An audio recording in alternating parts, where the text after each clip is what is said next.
அனைவருக்கும் வணக்கம். இன்று திருப்பரங்குன்றம் முருகன் கோவிலில் சிலரின் இழிவுச் செயலால் அதற்கு எதிர்ப்பு தெரிவிக்கும் வகையில் இன்று மதுரையில் கூடிய கூட்டம், லட்சக்கான பக்தர்களின் கூட்டம். ஒரு கூட்டம் அல்ல, அது உணர்வின் வெளிப்பாடு, பக்தியின் வெளிப்பாடு. இவ்வளவு எழுச்சிக்கு காரணம் யார்? இவ்வளவு மக்கள் கூட்டம் முருகனின் முதற்படை, அறுபடைகளில் வெறுப்படையில் படை வீரர்கள் போல் படைபடையாய் திரண்டு வந்தது எதற்காக? ஏன்? இதை நம்ம உணர வேண்டும், மக்களுக்கு தெரிவிக்க வேண்டும். இதுவரைக்கும் எந்த பிரச்சனை இல்லாமல் போய்கிட்டு இருந்துச்சு. திருப்பரங்குன்றத்திலேயே இந்துக்கள் இருக்கிறார்கள், இஸ்லாமியர்கள் இருக்கிறார்கள். என்ன பிரச்சனை வந்தது? இன்று மக்களுக்கு திரளுவதற்கு காரணம் என்ன?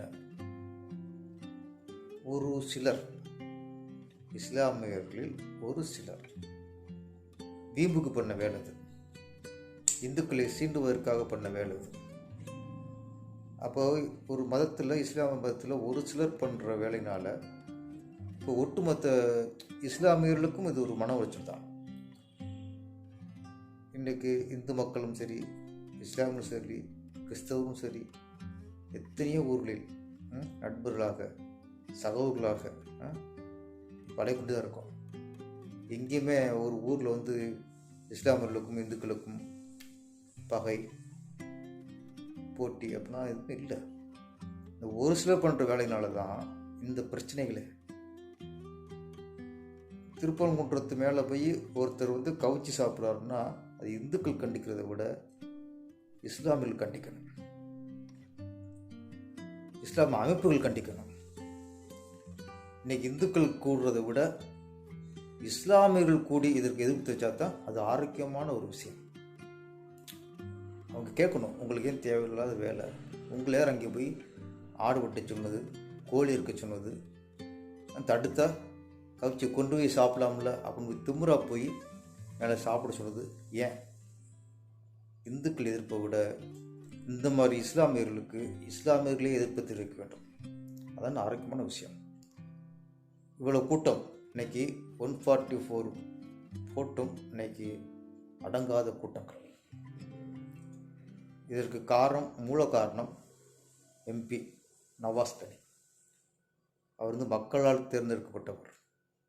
அவருக்கு ஓட்டு போட்டவரில் அவர்கள் இஸ்லாம் மட்டும் ஓட்டு போட்டாங்க. அவருக்கு மனசாட்சி தொட்டு சொல்லுங்க, நவாஸ்கனி அவர்களே, உங்களுக்கு இஸ்லாமுக்கு மட்டும் ஓட்டு போட்டால் நீங்கள் ஜெயிச்சிங்க.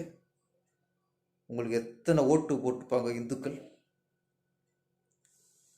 இந்து மக்களோட ஓட்டு உங்களுக்கு போட்டாங்கல்ல, அதில் ஜெயிச்சு தானே நீங்கள் எம்பியாக இருக்கீங்க. அப்போ உங்களுக்கு ஓட்டு போட்ட மக்களுக்கு துரோகம் பண்ணுவீங்களா? உங்களுக்கு ஓட்டு போட்ட மக்களுக்கு அவங்களுக்கு மனம் வருந்தும்படி இந்த செயலை செய்வீங்களா? நீங்கள் திருப்பரங்குன்றத்து மேலே போய் கவுச்சி சாப்பிட்டு அதை வீடியோ எடுத்து போடுறக்காக அவங்களுக்கு மக்கள் ஓட்டு போட்டாங்க. இதுவும் அவங்க சாதனை.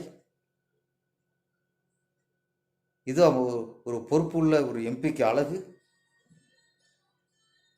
அரசியல்வாதிகள் அனைத்து மக்களுக்கும் சமமானவர்கள், அனைத்து மதத்துக்கும் சமமானவர்கள். அது யாராக இருந்தாலும், கிறிஸ்தவராக இருந்தாலும் சரி, இந்துக்களாக இருந்தாலும் சரி, யாராக இருந்தாலும் சரி. இஸ்லாமியர்கள் உங்களை நாங்கள் இந்து கோயிலில் சாமி முடிச்சு சொல்ல, இந்து கோயிலுக்கு ஆதரவு உங்களை இருக்க சொல்ல. உங்கள் மதத்தை நீங்கள் மதிங்க, உங்கள் தெய்வத்தை நீங்கள் வணங்கிங்க. அதுக்கு யாராவது இந்துக்கள் இடையூறு வந்தால் அது மிகப்பெரிய தவறு. அதே மாதிரி முருகன் அறுபடையில் முதற்படை திருப்பரங்குன்றம் புனிதமான இடம். அந்த இடத்துல போய் வீம்புக்கு நீங்கள் பண்ணி இன்னைக்கு எதுக்கு இவ்வளவு பிரச்சனை உண்டாக்குறீங்க? முதல் நவாஸ் கனி அவர்கள் தயவு செய்து இதுக்கு பொறுப்பேற்று நீங்கள் உங்கள் பதவியை ராஜினாமா செய்ய வேண்டும். இல்லை, நீங்கள் எந்த கட்சி சார்பாக நீங்கள் ஜெயிச்சிங்களோ அவங்க உங்கள் பதவியிலிருந்து உங்களை தூக்கி எறிய வேண்டும். அதுதான் இன்னைக்கு கூடின லட்சக்கணக்கான இந்துக்களின் மன உணர்வுக்கு பதில். அதுதான் இந்துக்களின் மனதில் ஏற்பட்ட காயத்துக்கு மருந்து. அதுதான் இந்து மக்களின் இந்த இழிவை தாங்கிய அந்த உள்ளங்களுக்கு நீங்கள் காட்டும் அன்பு. தயவுசெய்து எந்த கட்சி சார்பாக நீங்கள் ஜெயிச்சிங்க அந்த கட்சி தான் இதுக்கு பொறுப்பேற்கணும். காவல்துறை ஏவி விடுறது, இந்த 144லாம் தேவையில்லாத. முதல்ல நவாஸ்கனி அவர்கள் இதுக்கு பொறுப்பேற்று ராஜினாமா செய்ய வேண்டும்.